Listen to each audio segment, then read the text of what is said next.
All right. You know what it is? You know who it is. We're back. Episode 32 of the Fight Cast. Good week in the UFC. Boxing news. We're going to go over all that stuff. We're going to get started with the UFC. So, I wouldn't say a big weekend in terms of the magnitude of the fights yet, but I thought it was going to be a big weekend in general. Islam Makhachev, who I've heard his last name is said about four different ways, but I'm going to go with Makachev because I think that's how it's pronounced. Fought Thiago Moises, and then Maisha Tate made her return against Marion Renault.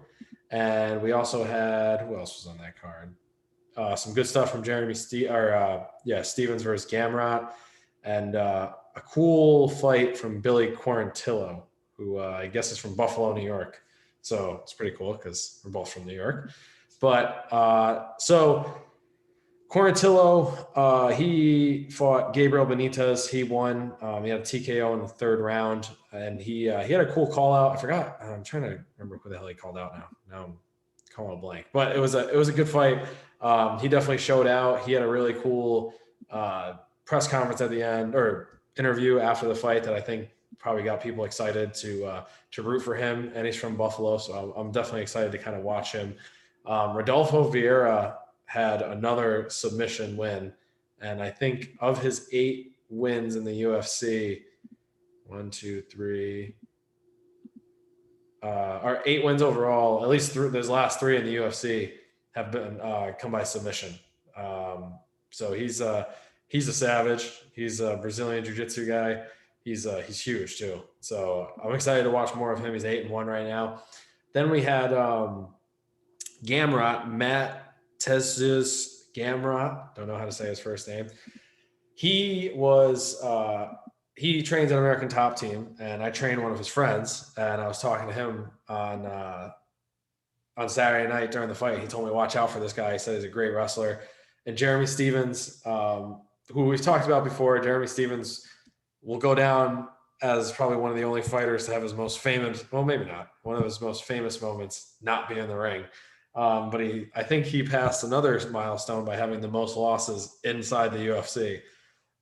So he's 28-19 right now. So I think he's passed. I'm pretty sure he has the most losses like inside the UFC. So I'm not sure the exact number, but I'm almost positive there. Gamrot moves to 19-1. He had a really good Kimura that he got on him, and he tapped him out in the first round. It was just really bad by Jeremy Stevens to get caught in that position, especially with a dude like Gamrot. Then we had Maisha Tate coming back. So these are where the fights get a little bit more interesting. So Maisha Tate fought Marion Renault, and Renault is an older fighter. She's been around for a little bit. She was 9-7-1 when the fight started, and she's 44 years old. I think, I said this before. I think that her fighting Maisha Tate was more of a get back in order for Maisha Tate, just see what she can do, get her feet wet again. I don't think they were going to throw her in there with anybody crazy, but they threw her in with someone who was on the way out, and it showed. Renault had, I would say, like half of a moment in the first round where she, threw a couple good punches, but that was really it. She didn't really do much. She was moving back the whole fight. Maisha Tate took her down twice and basically dominated on the ground. And then, she looked good. Now, in terms of like the women's division, she is just coming back off of 5 years. And I think in terms of MMA and especially the UFC, it's changed a lot in the last 6 months. So for her to be out of the game for 5 years and then come back against someone like, in her division is Amanda Nunes, Valentina Shevchenko, like all these girls at, I think it's 135.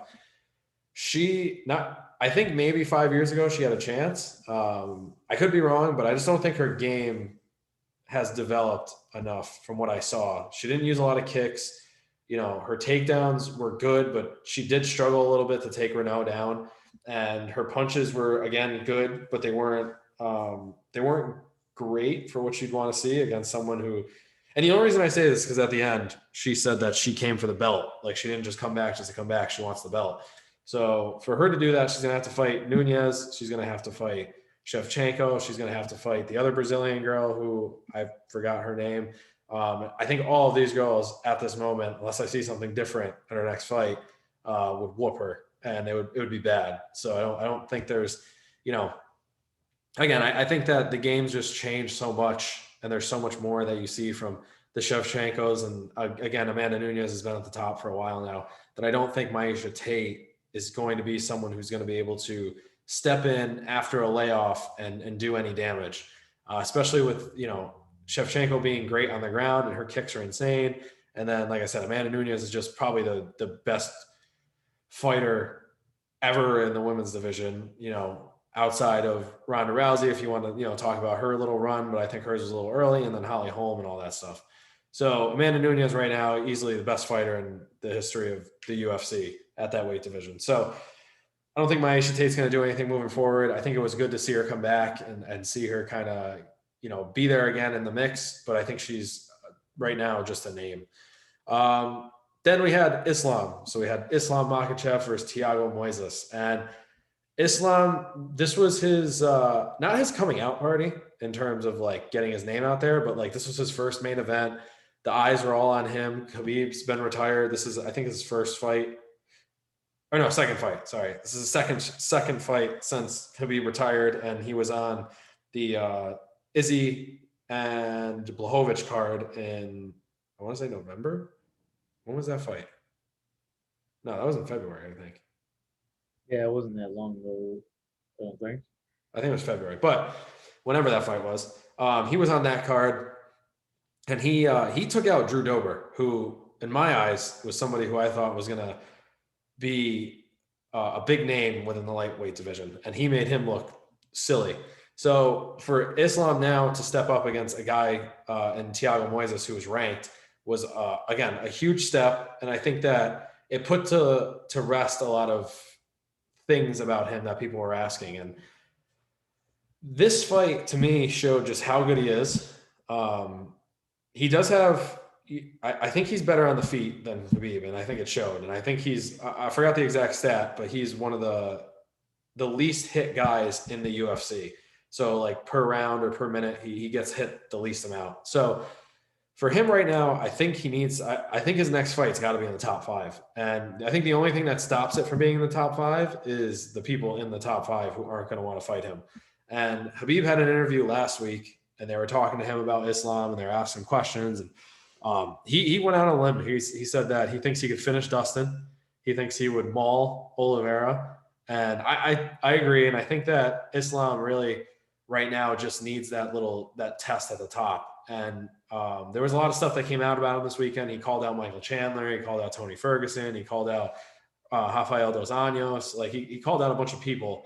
But, you know, I think he just wants somebody with a name, and he wants somebody, even Conor got brought up into the mix. And I think, honestly, once I heard that, I think I would love to see that fight just for the background of Khabib and Conor. And I think that Islam and Conor would be like, I think it would be not as big, but I think it would be a great story to like carry on everything that's going on. And it may be another avenue for Conor, but I think he would get fucking destroyed at this point. But Islam showed out. He dominated the fight on the feet. He dominated the fight on the ground. And Thiago Moises is a black belt. So when you see a dude like Islam and Khabib dominate these guys on the ground, it's insane, because he makes it look like they've have little to no experience training. And he just has the right positions. He knows where to go. He gets his hooks. He gets his. But these Russian dudes are just wrestlers, right? Like their ground game is just straight up wrestling. It's sambo. So like sambo's like a wrestling. It's like the Russian version of, I guess, jiu-jitsu. So it's like wrestling.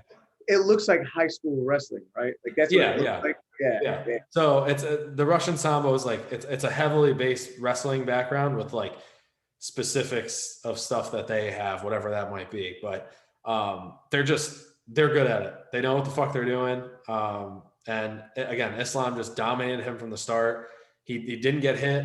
He might have got hit in like once or twice, but he took him down with ease, and he controlled it in the clinch. He controlled it on the ground, and he ended up stopping, getting this rear naked choke that I didn't even think he had anything on. Yeah, I wanted to say that because I got to see some of it, and it's the first time that I've ever seen him in more than a highlight, and he's very creative. He reminds me of Connor when Connor was at the top, or like John Jones or Anderson Silva or GSP. Those guys that are not like, for me, there's like a handful of guys that I've seen in MMA, UFC in particular, that are like, okay, those guys can fight. And then there's just a bunch of dudes. Yeah.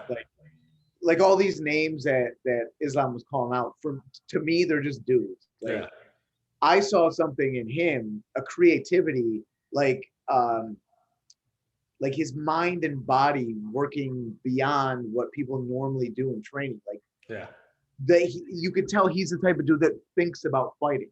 Yeah. And his reaction time, his reflexes, he's just one of these guys that's built to fight. And not just one certain way, just overall, he's got something else. Like, this dude is fucking made to fight. And it's just in his blood. It's the Dagestani blood. Yeah. It's like one of those things, because again, it was the same thing with Connor coming up. Like the way that he moved around, you could just see like this dude is supposed to be fighting.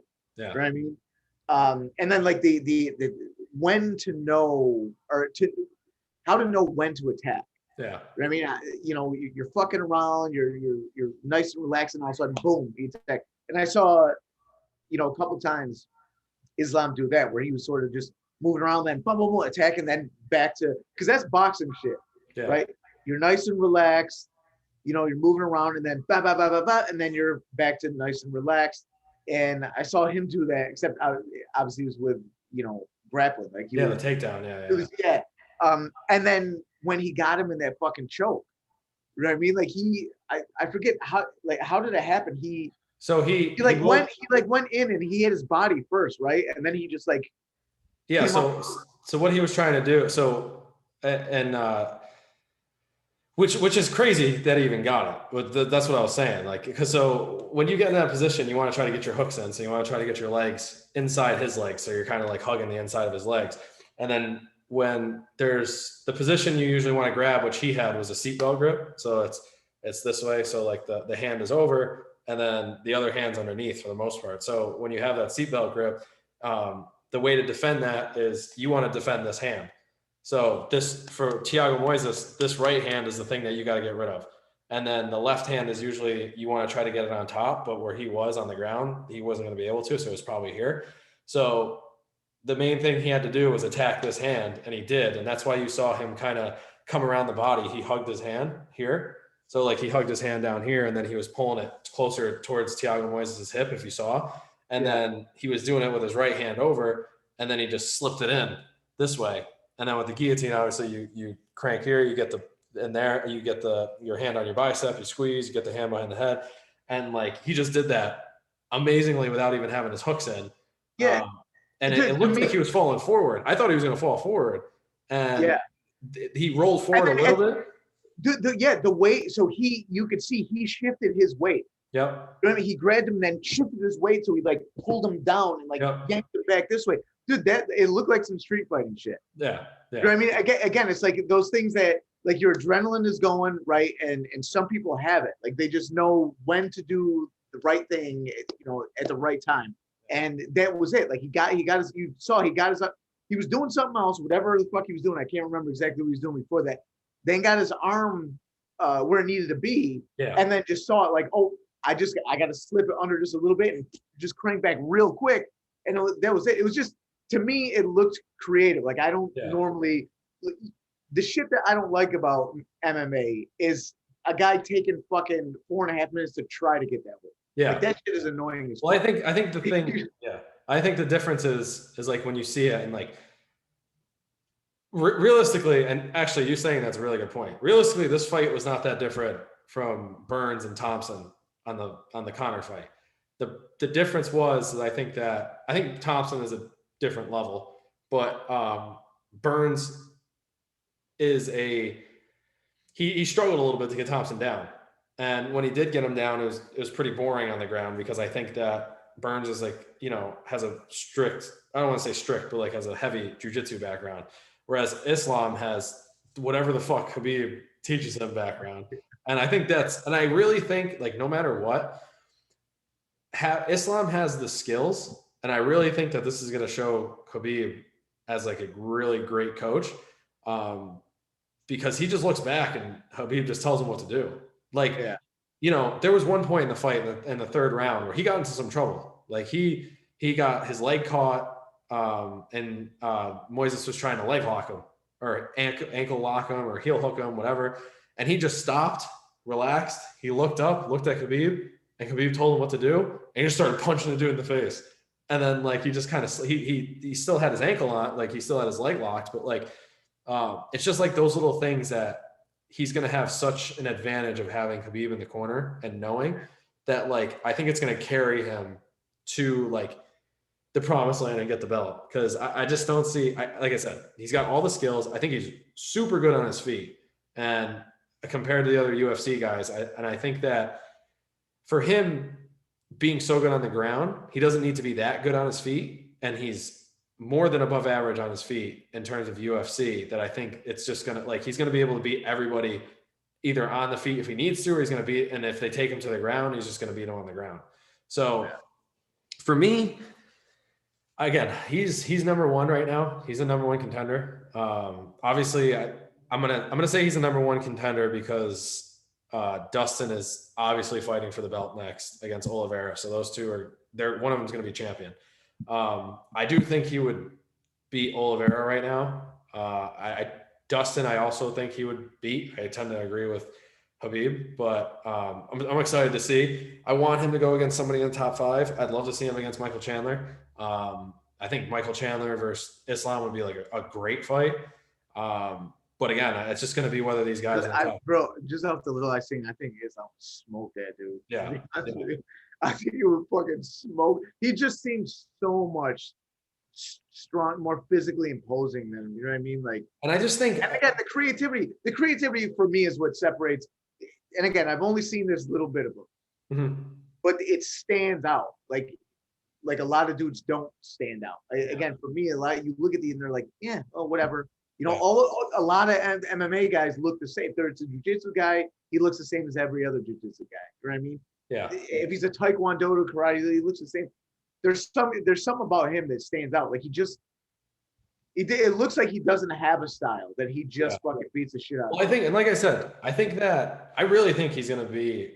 I mean, obviously he has a loss on his record, so it's tough. But like, I really think he can be just as impactful, if not more impactful, than in terms of like the fighting game as Khabib. Because I think, like I said, the thing that Khabib really lacked, and I think there was a reason for it, because I think that's why he was so good on the ground. But Khabib didn't have hands. Like he didn't punch well. His boxing was very bad, and even at the end when it was okay, it was still really bad. But he got by with it because he was so good on the ground. And like if you saw, against the biggest ones are against Conor, Dustin, and Gaethje. All of them are heavy strikers, and Gaethje, Khabib had no issue whatsoever with. I know he was having problems with the leg kicks that against Gaethje, but like he used his punches just to get inside. Dustin, same thing. Conor, same thing. And he even rocked Conor because his takedowns were so like, you have to watch out for them so much. So with Islam being, learning everything from Khabib, maybe not having the actual, like the IQ yet, or like the high IQ of like understanding, like Khabib understanding, like this is what I need to do at this point. But he has Khabib right there who can tell him everything he needs to do. He's just learning from him on a daily basis. And it's going to go. I'm telling you, I think Islam's going to be the champion for a long time. And I think it's going to be very soon, depending on, when they start to put him up, because this lightweight division is so stacked that unfortunately, like he's going to be on the outside looking in until something happens with the belt. But really, I mean, he's got to be at least number 2 in line. I don't see anybody besides Gaethje and Chandler who deserve anything worth a shot. And Chandler already just got his and he lost. So like for me, it's Islam right behind for the belt, and then who, Islam defending his belt at that point. So, but yeah, like I said, I think it's going to be a big, it was a big weekend, and again, not right now, but I think it's going to be this was a big weekend for the lightweight division, because I think Islam really cemented himself as like the guy in that division for me.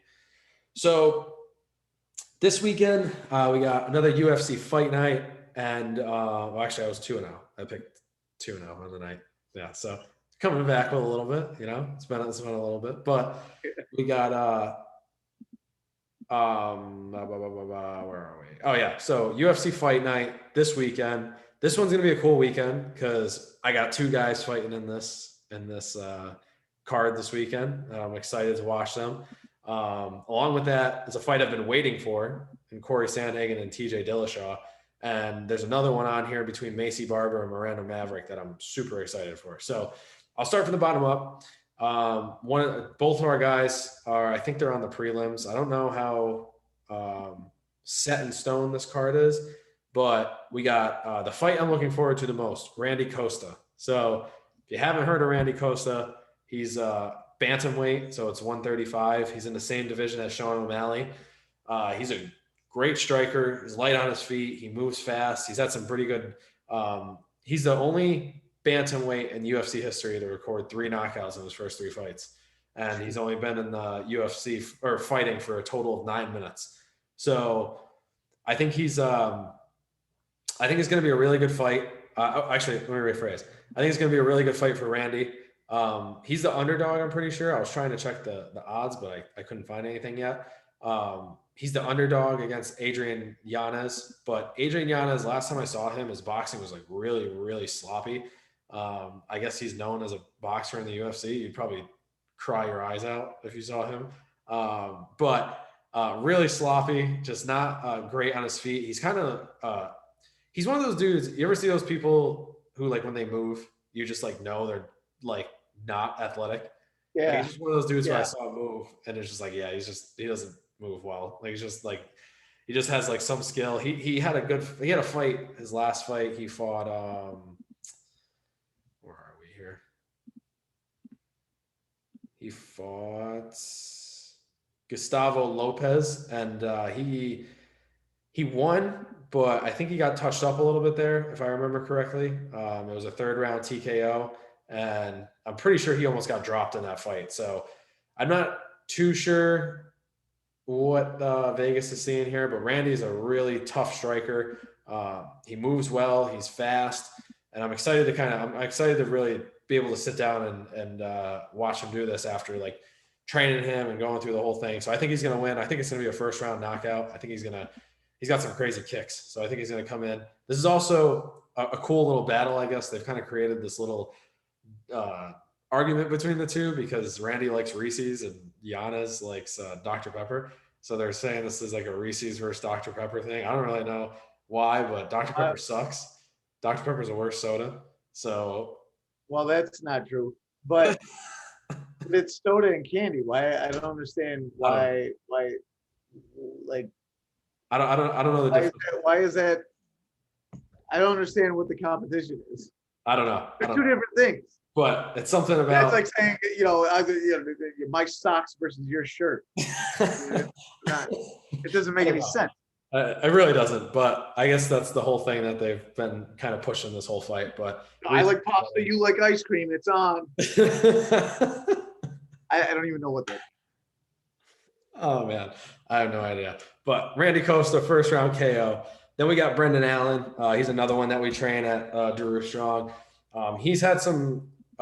He had a good fight his last fight. I think he's like only the 2nd ever heel hook in the UFC. He won with a heel hook in the 1st round. So I'm expecting him to pull this one out. He's been working hard. He's fighting a dude who's 8-0 though, so it's definitely going to be a tough fight for him. But I'm definitely, like I said, I'm excited to see where he's at. And I think, it was a 1st round heel hook. So that's pretty impressive. Then we got the 2 fights of the night, in my opinion. So we got Macy Barber and Miranda Maverick. Macy Barber is supposed to be like that next woman in the UFC or she was supposed to be the next person in the UFC kind of take over the division and kind of cement herself as like one of the women's faces. And she flopped her last fight. She didn't look good at all. She was the one I was telling you about that was kind of like throwing. I think she was on the last counter card, just throwing like combinations in thin air, like not even close to the person she was into or like fighting. She was just throwing like 1, 2, 3 hooks from like 5 feet away. So it's just, I don't know what I was looking at, but it was the most bizarre thing I've ever seen. Like she'd throw the hook and then come in and just get smashed and then like step out. So I'm hoping she, steps up a little bit here and can show something a little bit better. She's fighting a girl in Miranda Maverick, who in my eyes is one of the better up and coming women's fighters in the UFC. And she had a really good last fight. She beat Jillian Robertson, who is, she's not like a top name in the UFC, but she's definitely a good fighter. And I think that Miranda Maverick is going to pull this one out because I think Barber's got a lot of things to work on. And I could be wrong here because I think Maycee Barber easily can be the next face, and she's got all the skills and everything that you want. But she's the girl also that tore her ACL and just continued to fight. You remember I was telling you about that? Yeah. So she's got a couple, L's on her record, and she was 8-0 up until her last 2 fights. And the fight she lost before that, she tore her ACL. And this last fight, not really sure what happened, but she was basically boxing Casper. So I'm hoping to see Miranda Maverick come in.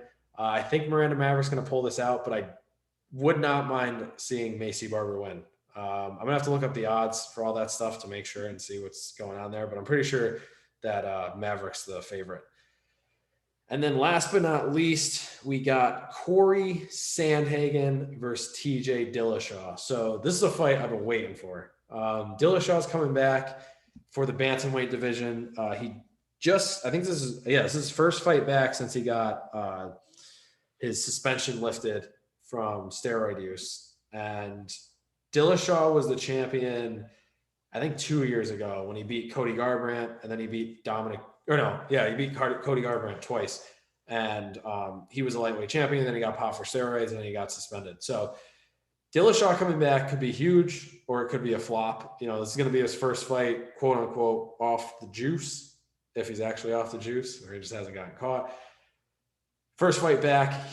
When he's in the ring, he's definitely one of the most dynamic and best fighters in the bantamweight division. But Sandhagen has been like phenomenal in his last couple fights, and he beat the number 1 contender at the time, who was I'm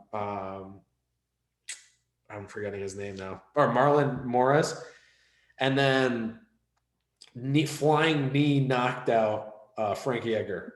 So his last 2 fights are, kind of standout wins in my eyes. And I think he's one of the most creative, kind of like you were talking about with Islam. Like when you see a dude who's just got like that creativity and he's kind of got that like it factor. Like I think Sandhagen's got it, and I think he's just creative in his kicks. He's creative in his setup. He moves well. He's well with his he hits well. Like he moves well on his feet. And I think he's going to beat Dillashaw. And I think this is probably one of the tougher fights that Dillashaw could have came back to. And I really think that what's going to happen here is Sandhagen's going to knock him out in the second round. I think Dillashaw is going to come back to a rude awakening, and then, whatever happens from there, maybe a third. Well, I don't think there would be a third Garbrandt fight, but I do think Sandhagen's going to win. I think he's going to do it handily, and I think he's going to do it in another stylish fashion. The first knockout against Moraes was a roundhouse kick to the head, and then the second one was, like I said, the flying knee. So I think he's going to do this with his hands this time. I think he's going to knock out Dillashaw in the second round. So I got Sandhagen, second round TKO. I got Miranda Maverick with a second round submission. I got Brendan Allen with a second round TKO. And I got Randy Costa with a first round KO, Adrian Yanez. Those are my picks. So a lot of stuff this weekend. Then next weekend we got, let's see. We got another fight night, kind of a boring one, which we'll go over. And then we got 265 coming up. My boy Derek Lewis about to get that interim belt. Hyped to talk about that. But let's get into boxing. We'll get into some boxing news, and we'll go from there. All right. Actually, first I think just for the sake of picking a fight, Joe Joyce is fighting Carlos Takam this weekend. Big ass heavyweights, slow, fumbling, bumbling, big stupid dummies. I'm positive someone's gonna get knocked out. Joe Joyce should win. He's younger. He's 35, and Takam is 40. And Joe Joyce just won. He just beat Daniel Dubois a few months ago. And Daniel Dubois was one of those guys coming up, one of those young heavyweights that everyone thought was going to be a superstar. And honestly, all Joe Joyce did was last. Dubois kind of beat him up, and he caught him and got the TKO. I think this old ass dude is gonna not. I think he's gonna. Joe Joyce has a good chin, but I think this old ass dude is gonna rock him. I think this dude Carlos is gonna rock Joe Joyce. So I think that's on DAZN. Maybe worth checking out. Just a giant. I think they're both. Joe Joyce is 6'6". I want to say Takam's like 6'3" or something. So they're both giant dudes. Jesus. It's probably gonna be boring as shit though until someone gets knocked out. But in boxing news, there's been talk between Canelo and Caleb Plant. I guess they're trying to set up the fight for September 18th in Las Vegas. But because it's Canelo and he's going to be fighting in September regardless, they're looking for other options. I guess Dimitri Bivol has come up as a second option at 175. And this is like,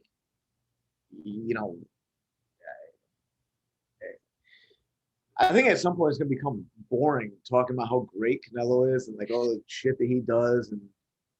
But I mean, this is a dangerous fight. Like if he does end up fighting, like this is a dangerous, dangerous fight for Canelo, and he's going to do it. You know what I mean? That's just who he is. He's fighting the toughest guys he could possibly fucking find. Yeah. So either way, we're gonna see Canelo fight someone real. His last two fights this year, which would be September and then December. Mm-hmm. And then Fury Wilder got rescheduled to October 9th. There's some more videos of Wilder out there working the mitts and apparently playing basketball or something like that.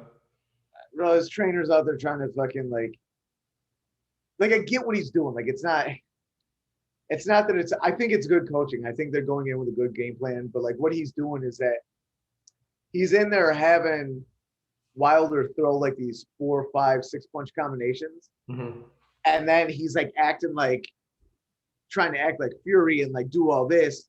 And what he's got him doing is in the middle of this, time him and just stick a jab to the stomach to set up, your other shots, which isn't a bad idea. I wouldn't be posting the shit online. Yeah. That's a pretty specific game plan. But also, I mean, honestly, that's what I would tell my fighter too. I would do the same shit. Anytime he does this stupid shit with his hands, fucking stick the jab out, pop him. You know what I mean? It's a good plan, but I wouldn't. One, I don't think Wilder's been training this way long enough to adhere to this style. Mm-hmm. And two, now that you just showed Fury, like probably the best shot you have at surprising him. Also, on top of that, as much as like it makes sense, as much as it makes sense to do that, like the IQ of Wilder is going to be a lot better in the ring than his fucking coach, I would assume. You know, like as much like the whole idea of like moving like Wilder makes sense, but like you know, Like Fury. yeah, or like Fury, like Yeah. moving like Fury makes sense, but like if you're gonna when you get in the ring, whether Wild or Fury saw that or not, I don't think he's just gonna sit there and like wait for a jab. Do you know what I mean? Like I'm sure No, he'll. no. But again, what he's doing is good because what you're trying to drill into Wilder is something like that he's dealt with before in those first two fights. Is that Fury moves around a lot, pops a jab, moves around, pops a jab, moves around, pops a jab, and Wilder sort of just sits there and takes it because he's waiting to unload his big shot. Yeah. So what he's trying to drill into him is that muscle memory. Yeah. Anytime that you're not throwing a shot and this guy's not throwing a shot, and he's just moving around all crazy, stick the fucking jab out. It's great muscle memory to build. I mean, every fighter should do that. I tell everyone to do that. If you see someone's got, a lot of people have like, they get into this rhythm with their hands. Like they'll shake their hand or they'll drop their hand or they'll bounce their hands before they throw a jab.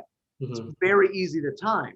So when people get in this little rhythm that they're doing, like that's the time to attack because they're trying to get themselves comfortable. Yeah. And Fury's just like every other fighter in that way. So it's a good strategy. And I think it would work for the most part. I mean, again, like to your point, Fury has a high ring IQ. So how long would it last is another question. Yeah. Like maybe within a couple rounds, he realized like, oh, I see what he's doing. Every time I start to razzle and dazzle or take my foot off the pedal, he's just gonna, come back in, stick me with something, try to get me off. He'll figure it out. And realistically, Fury or Wilder's never been a combination puncher. So like, no, that's what I mean. Yeah. He's got him in there throwing, 4 or 5 punch combinations with speed. And it's like, this is not who he is. Like, it's never been who he is. So yeah, I mean, Wilder's got decent speed for a big guy, but it's really more has to do with his frame. It's not like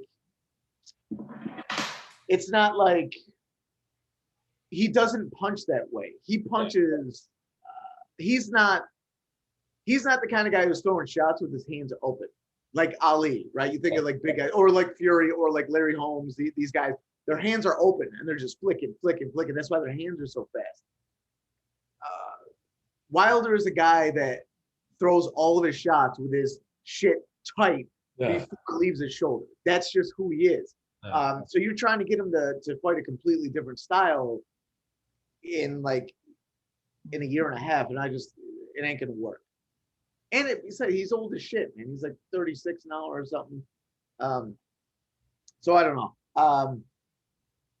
Yeah, that's been rescheduled. I mean, I guess a good thing for Wilder, he's got 3 extra months to train.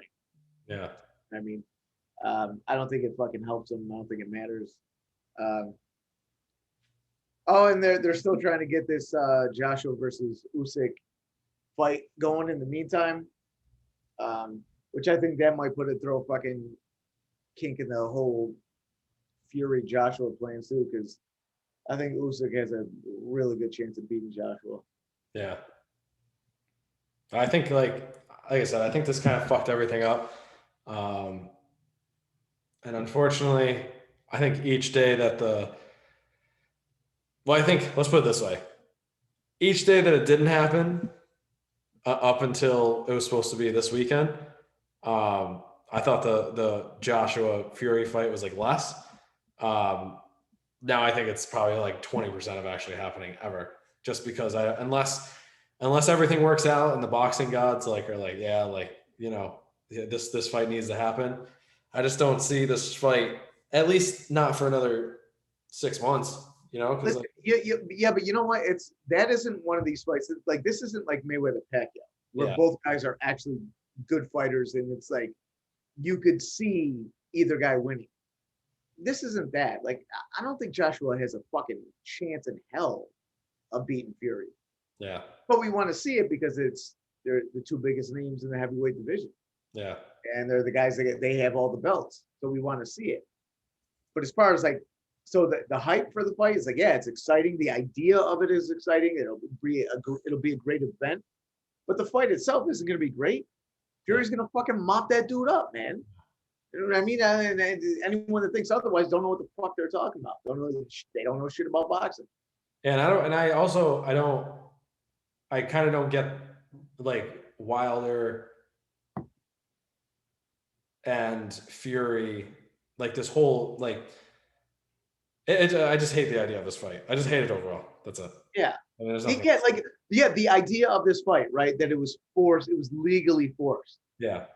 Like this is arbitration. Like Wilder filed a lawsuit to get this fight. So the idea of this just feels, it's like, who gives a fuck, man? Now it's become a task, really, for the fighters and for fans. It's a task. It's like, okay, we got to get this fucking thing over with so we can move on now. And it's like, you know, the only people that are really like looking forward to it are Wilder fans that think that he didn't lose the other.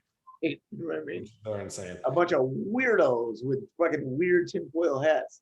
Yeah, I don't know. Guys that listen to Joe Rogan's podcast. I listen. Yeah, aliens are real, man, and mushrooms are awesome. Did you listen? Have you ever listened? Or do you ever listen to it at all, or no? Yeah, once in a while, but I get sick of his pseudo intellectual bullshit. It's like, Joe, you're not smart. You know what I mean? Like every guy that comes on, he's like, well, you know, I read this article or watched this video, and it's like, yeah, but you don't know what the fuck you're talking about.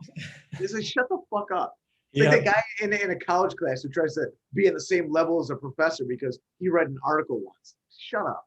He had Neil deGrasse Tyson on like 2 weeks ago, and I listened to this one. He just fucking kept trying to force Neil deGrasse Tyson to tell him that aliens were real.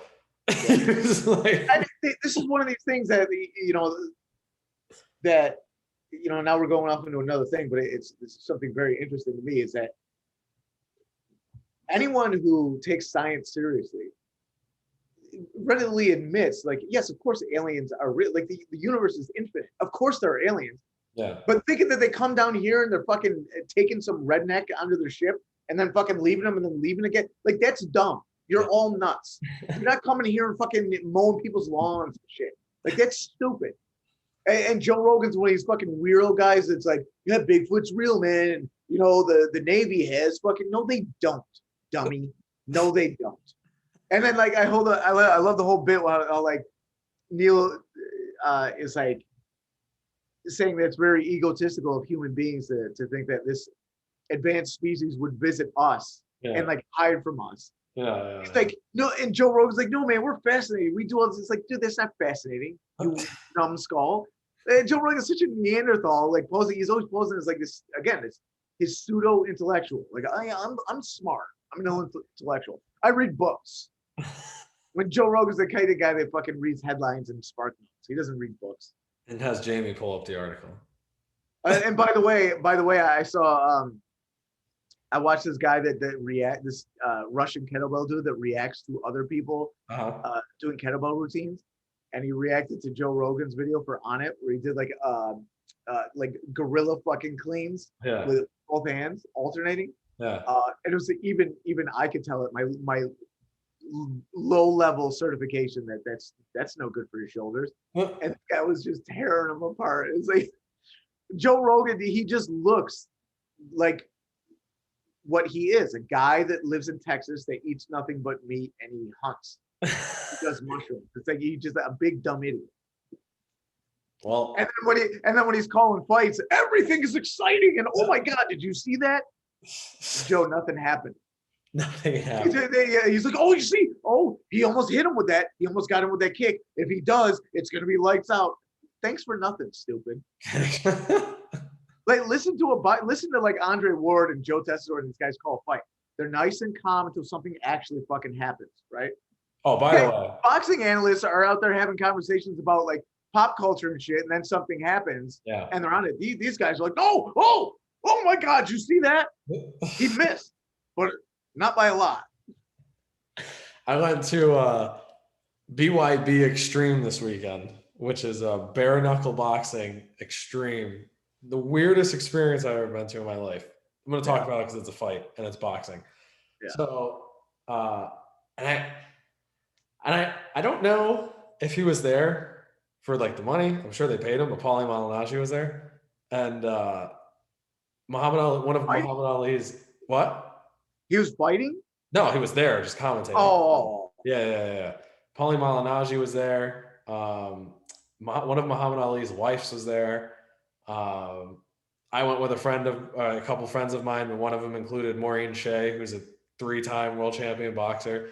And everyone was just like, this is the most bizarre thing I've ever seen in my life. And it's a triangle cage, first off. So it's like taking a full cage, cutting it in half, make it a little bit smaller. And it's just bottom feeder boxing. Like it's just like it's like the type of shit you see like on YouTube. Just think of like a gambler who's like, yo, what is the D3 basketball spread? Like that's what I think of this as. Like someone who's just like, I want to watch more fighting, who's dumb enough to come and fight. And these dudes just look like hillbillies, just like people who just got nothing else going for them. Guys are fighting in jeans. Yeah. Like it was the most bizarre thing I've ever seen. Closer to street fighting than it was to actual boxing or fighting or anything like that. Yeah. And it showed because there was one person in particular that we knew, or well, I didn't know, but Maureen that I was with knew. And she was an MMA fighter. I guess she boxed for a little bit. Her name was Angela Tohill. I don't know if you've ever heard of her. I know the name. But she's old. She's like 44. Yeah. This girl who's probably like 32. No boxing skills whatsoever. Like came into the ring like this is her stance, and she beat her.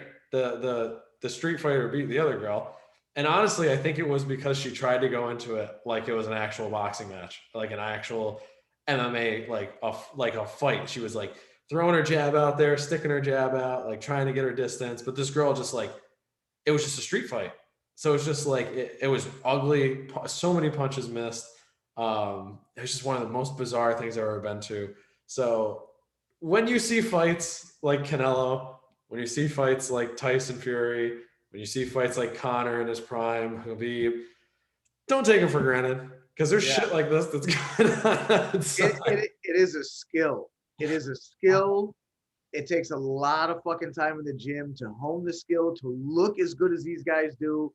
Yeah. And, especially, a guy like fucking Canelo in particular with the timing that he has, how many hours in the gym, and how many fucking repetitions of each fucking combo that he throws to get his timing down that way. Yeah. So when you see these two dummies swinging at each other and not hitting anything, and they're looking at the ground when they do, don't take it for granted.